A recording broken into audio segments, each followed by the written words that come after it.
আজ বানাবো মাছের ডিমের বড়া। যেমন মুচমুচে তেমনি সুস্বাদু, খেতে অপূর্ব লাগবে। তার জন্য আমি এখানে নিয়েছি কুচনো পেঁয়াজ, গ্রেট করে রাখা আদা, পরিমাণ মতো লবণ, কাঁচা লঙ্কা, লঙ্কা গুঁড়ো, হলুদ গুঁড়ো, জিরে গুঁড়ো আর দিয়েছি 1 চিমটি খাবার সোডা। ভালো করে আমি মিশিয়ে নেওয়ার পরে দিয়ে দেবো মাছের ডিম। মাছের ডিমটা দেওয়ার পরে আবারও আমি ভালো করে মিশিয়ে নেব। তবে মাছের ডিমটা দেওয়ার পরে একটু পাতলা হয়ে যাবে, তার জন্য এখানে দিয়েছি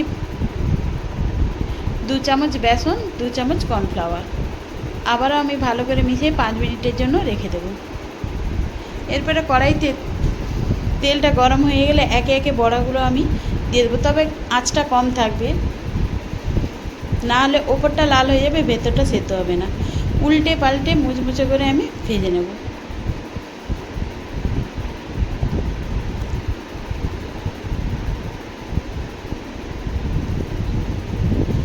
নামিয়ে নিয়ে গরম গরম পরিবেশন করুন মাছের ডিমের বড়া।